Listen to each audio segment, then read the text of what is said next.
Assalamualaikum warahmatullahi wabarakatuh. Shalom, perkenalkan nama saya Aryani Dangalimbo Allo dengan NIM 220407501001 akan menjelaskan materi terkait lembaga-lembaga sosial yang ada di masyarakat. Nah, yang pertama kita akan membahas tentang pengertian lembaga sosial. Lembaga sosial adalah satuan norma khusus yang mengatur tindakan berpola tertentu dalam kehidupan bermasyarakat. Lembaga sosial terbentuk karena kebutuhan masyarakat akan keteraturan hidup bersama. Selanjutnya, tipe-tipe lembaga sosial. Lembaga sosial dapat dikelompokkan menurut teori J.I. Gilin dan J.P. Gilin dalam beberapa kategori. Yang pertama berdasarkan fungsi, yaitu institusi operatif dan institusi regulatif. Yang kedua berdasarkan nilai, basic institution dan subsidiarity institution. Yang ketiga berdasarkan penerimaan masyarakat, approved institution dan unaccepted institution. Yang keempat dari segi perkembangan, yaitu creative institution dan enacted institution.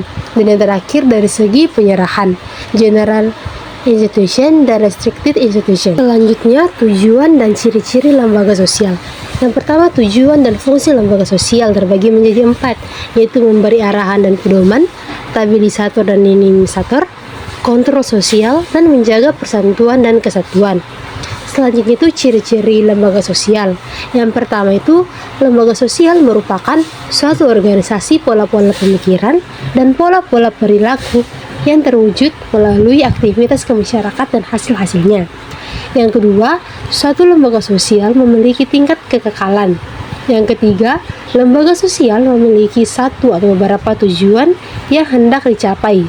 Yang keempat, lembaga sosial mempunyai alat perlengkapan yang dipergunakan untuk mencapai tujuan seperti bangunan, peralatan, dan sebagainya sebagai penunjang pencapaian tujuan. Yang terakhir atau yang kelima, lembaga sosial memiliki lambang-lambang atau simbol sebagai ciri khasnya. Nah, yang akan kita bahas selanjutnya yaitu jenis-jenis lembaga sosial yang terbagi menjadi 5.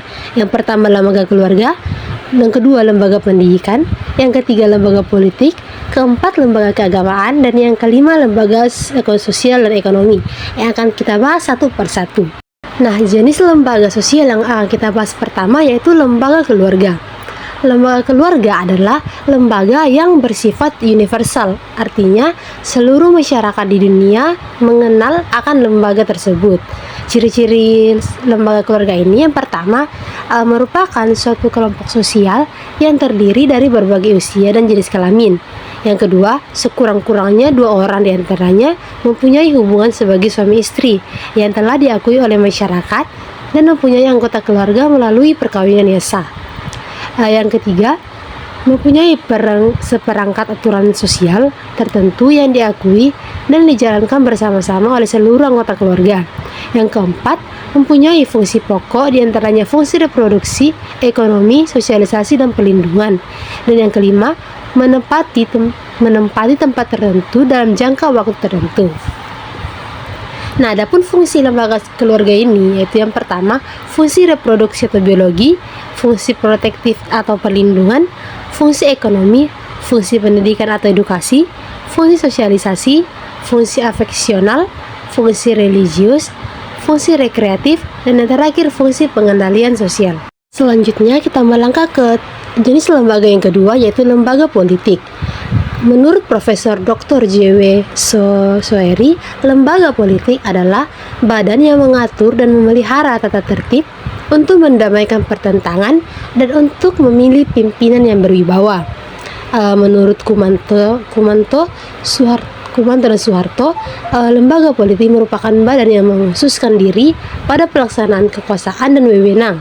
Dengan demikian, kesimpulannya lembaga politik akan meliput eksekutif, yudikatif, legislatif, keamanan, nasional, dan partai politik. Adapun fungsi dari lembaga politik ini yaitu yang pertama, pelembagaan norma melalui undang-undang yang disampaikan oleh badan legislatif. Yang kedua, melaksanakan undang-undang yang telah disetujui. Yang ketiga, menyelesaikan konflik yang terjadi di antara warga masyarakat sehubungan dengan kepentingan tertentu dari warga masyarakat yang bersangkutan. Yang keempat, menyelenggarakan pelayanan seperti perawatan kesehatan, pendidikan, dan kesejahteraan. Nah, selanjutnya ada pun lembaga-lembaga politik yang terdapat di Indonesia ini. Yang pertama, MPR atau Majelis Permusyawaratan Rakyat.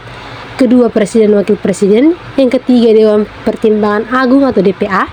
Yang keempat, Dewan Perwakilan Rakyat atau DPR. Yang kelima, Badan Pemeriksaan Keuangan atau BPK.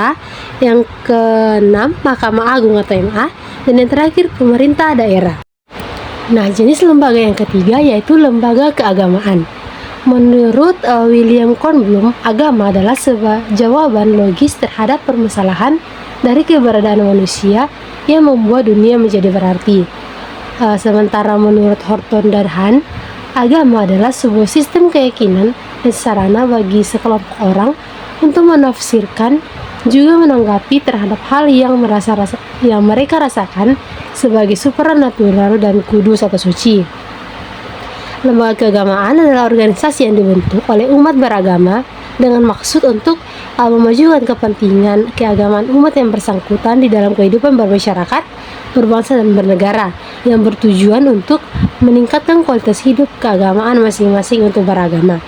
Fungsi lembaga agama ini yaitu sebagai tempat untuk membahas dan menyelesaikan segala masalah yang menyangkut keagamaan. Yang kedua, memelihara dan meningkatkan kualitas kehidupan beragama umat yang bersangkutan. Yang ketiga, memelihara dan meningkatkan kerukunan hidup antara umat yang bersangkutan. Di Indonesia ini terdapat 6 agama yang diakui dan masing-masing dalam memiliki lembaga keagamaan. Yang pertama, agama Islam. Lembaga keagamaannya yaitu Majelis Ulama Indonesia atau dikenal sebagai MUI. Yang kedua, agama Kristen.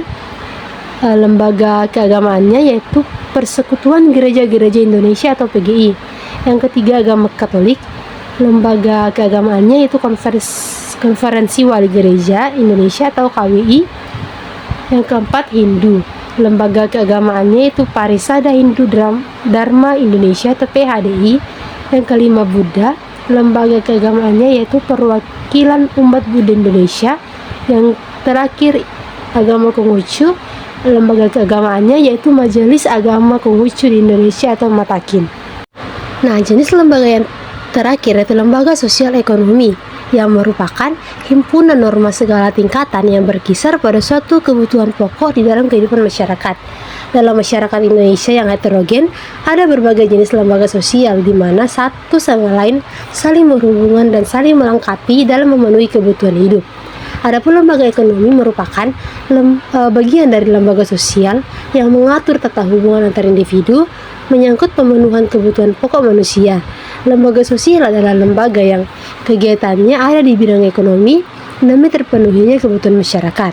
Keberadaan pusat keunggulan ekonomi juga berkaitan dengan kemunculan lembaga sosial ekonomi, ya sebagai contoh yaitu sumbangan PT Freeport Indonesia untuk masyarakat Papua, terutama warga di sekitar area pertambangan di Kabupaten Mimika, sangat luar biasa. Misalnya sekolah yang mendidik anak-anak asli suku Amome dan Kamoro dari berbagai daerah pedalaman.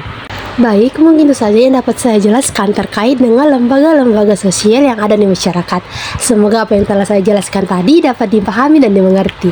Terima kasih. Oke teman-teman, terima kasih sudah menonton video